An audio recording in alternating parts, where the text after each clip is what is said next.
Welcome back to the weekend wrap.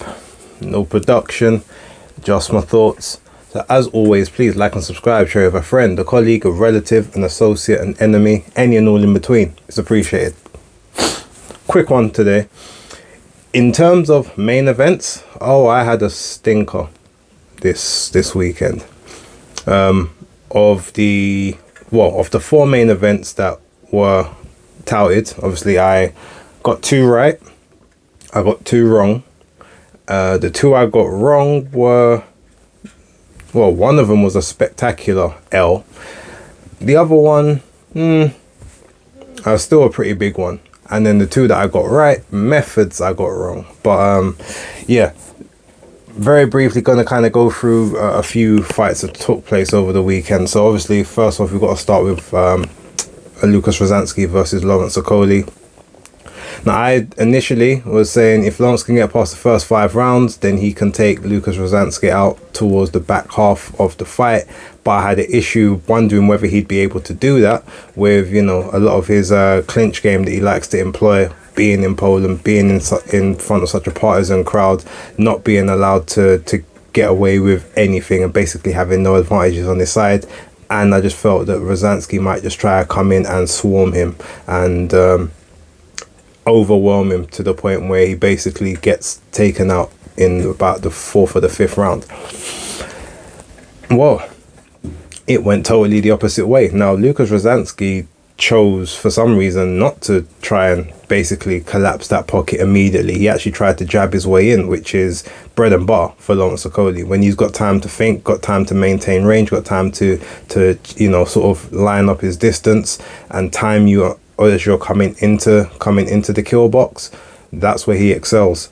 And credit to him, he destroyed Lukasz Rozanski inside the first round. 3 knockdowns. The first one was extremely heavy. The second one, not as much, but Rozanski started complaining that it was towards the back of the head, but you could see that the legs weren't quite there after that. And the third one, that uppercut, was something special, which again took Rozanski out. He did managed to get back to his feet, but by that time the writing was on the wall. Referee waves it off after the full 10 count. Straight knockout victory. Congratulations to Lawrence Okolie. I did say in Basis Picks that I hoped I was wrong with my prediction, and I was, but I didn't expect to be that wrong. Maybe this Bridgerweight thing suits him. Obviously he did look a bit fleshy at this 223 pounds, so I guess maybe that's a bit more sort of a body composition thing opposing to anything, but he looked like he had more energy. He still hasn't taken a punch yet at that weight, so we don't know if his punch resistance is a lot better now that he's up at Bridgerweight, but I would assume not draining himself down to the 200 is definitely going to add something back to that. So yeah, I want to give a congratulations to Okolie, and extra congratulations because again I picked Rozanski to win just based off of a bunch of different factors, and he shut all of those factors out quite rapidly, so shout out to him. Right, I didn't watch a lot of the Matchroom card. I was actually more interested in watching the King and Queen of the Ring event taking place in Jeddah, Saudi Arabia, but I did jump in from the Paddy Donovan fight against Lewis Ritson. Now this one I actually called to a T. In my predictions league, I predicted it would be 9th round KO for Paddy Donovan. I got it spot on. Then the following fight, I thought, okay, my luck's in again, because I predicted that Chef Clark would KO Elizoro in the 8th round, or TKO, but he actually ended up being a KO in this one. Although the fight didn't quite play out the way I figured. I did think that Ellis would basically be in the fight, be controlling a lot of sort of some of the earlier rounds, while obviously having to deal with incessant pressure from Chef Clark. But it actually turned out to be a bit of a dull affair in those first few rounds, where they were both kind of pretty much falling into clinches. Chef was not being able to manage the distance that well. He wasn't being able to get in close and really work. Every time he got anywhere near Ellis, they just ended up in a clinch, and it was a bit boring in that sense up until maybe the 4th to 5th round, where things started to happen a bit more. Ellis managed to throw a couple of good jabs, some decent backhands towards Chev. Chev managed to sort of get on the inside, rough him up a little bit. Ellis was trying for that right uppercut on several occasions. He didn't manage to land it, but he did manage a couple of straight right hands on a couple of occasions to Chev Clark. But it all pretty much ignited from about round 7, and then in round 8 you saw they ended up in an exchange where Chev Clark managed to back Ellis up off of, I think it was a straight right. They was both trading, and Ellis managed to sort of he slightly connected with Chev on the exchange, but he had taken the full brunt of the force, which had kind of pushed him back towards the ropes a bit. And I think Chev noticed that, and Ellis actually then beckoned him on. So you think, oh, he's trying to sort of he's trying to entice him into something. But at that point, Chev sort of steps forward. It's like a 1-2 salvo. He tries to go around the side. Ellis blocks that one, but then he comes with the straight right, boom, straight down the pipe into the chin, which knocks Ellis into the ropes. And then Chev, he cuffs him on the top of the head as well, and he tries to come in for like another sweeping left hook. But by that time, Ellis is already making his way down to the canvas. So that last shot missed, but he couldn't make the 10 count. And yeah, Chev Clark ended up winning by KO in the 8th. Again, exactly as I predicted, so I was happy with that one.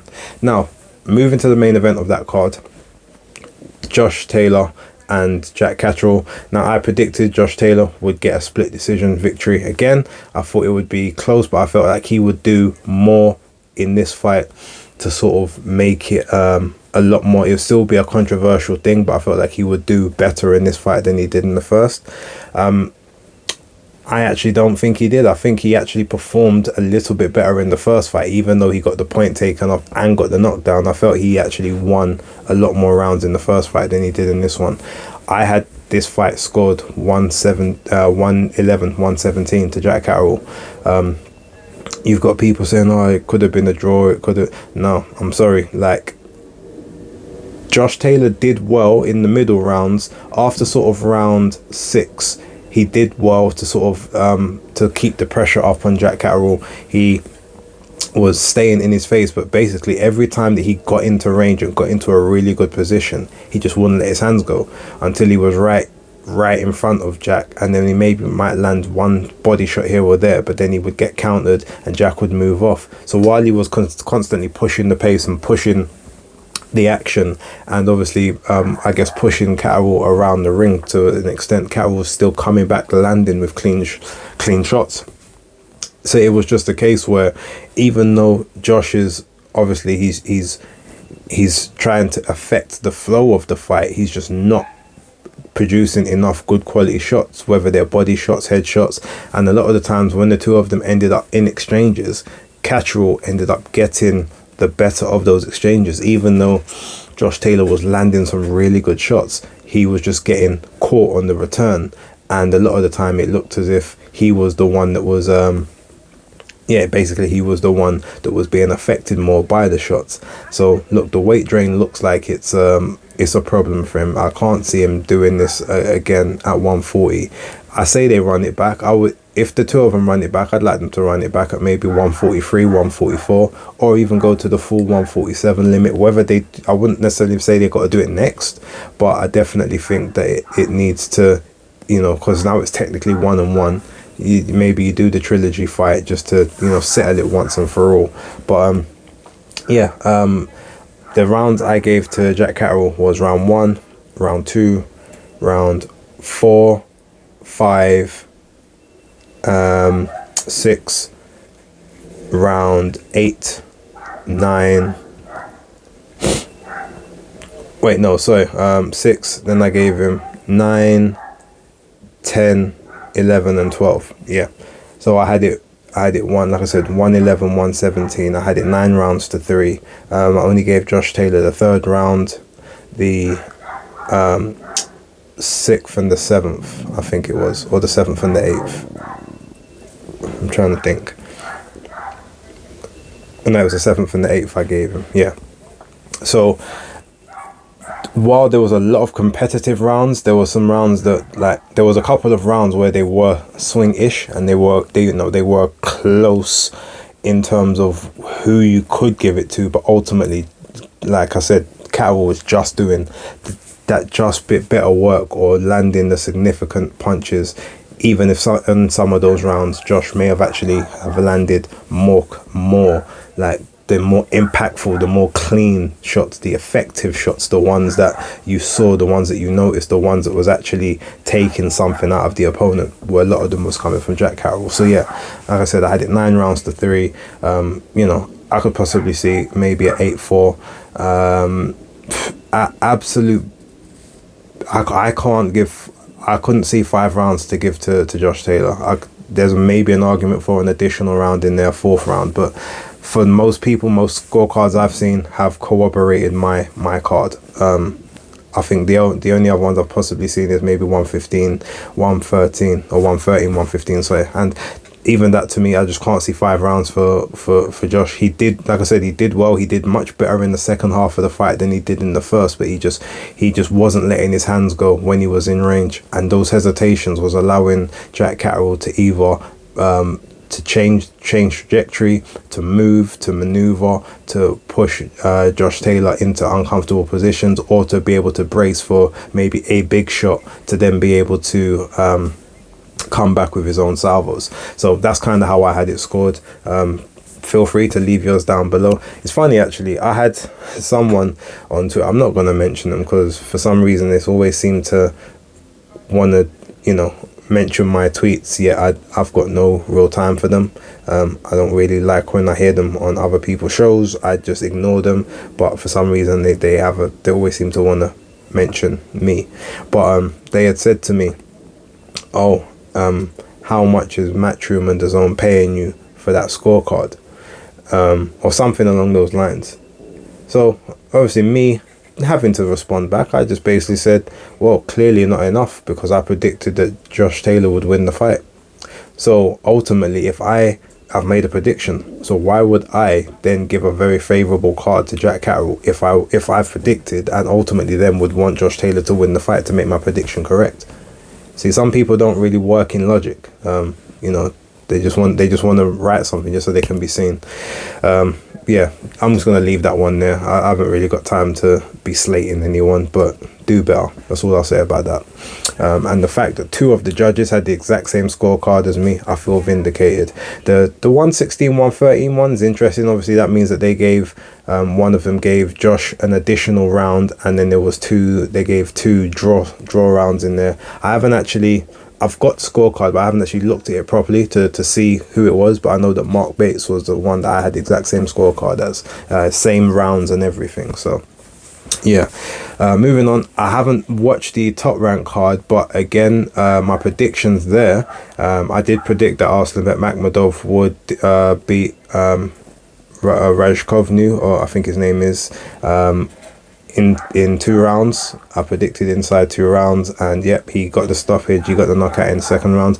Now, Christian Mbile, I actually predicted, I think I said that it would be about the 4th or the 5th round that he would knock out Mark Efron, and it ended up being the 1st. I haven't actually watched the highlights yet, I haven't watched the fight, but I'm not surprised. I mean, Efron's nothing special at all. He's not even decent, really, especially not now. He's pretty much just a body for hire at this point, when it comes to boxing. But Mbile, as much as, look, he's an Olympian, he's, you know, 27 fights in now.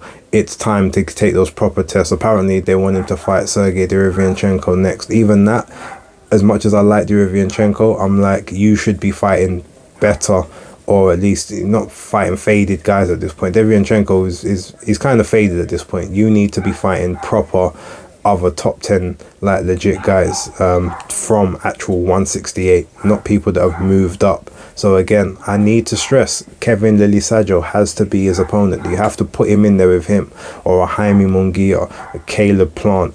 You know, these guys that are in and around that top. I think he's got a number 3 or a number 4 ranking in most of the ring or body divisions or whatever.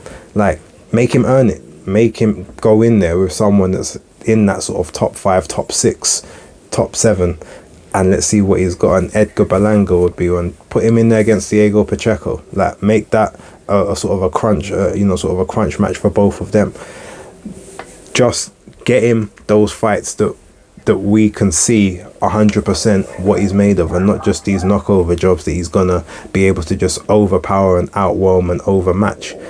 So yeah, like I said, my number one choice is always Kevin Lilisajo. That has to be the number one. After that, you can go down the list and make it count. But yeah, enough of these tests now. He needs a proper test. These, you know, these aren't even really keep busy fights at this point. Like, let's get him moving. But yeah, I'm gonna leave it there. Like I said, I haven't seen a huge amount. I didn't even watch a lot of the Matchroom card. I'm not really planning to go back and watch much, except for the Paddy Donovan. I'll finish watching that fight just for the breakdown on Tuesday. I've got a few other things I need to do this weekend, so I'm going to cut this one off here. Thank you very much for watching. Don't forget to like, subscribe and share, and leave your comments if there's any other things that you were interested in over the weekend. Let me know, and we can sort of take it from there. But I will catch you all on the next video. But until then, peace.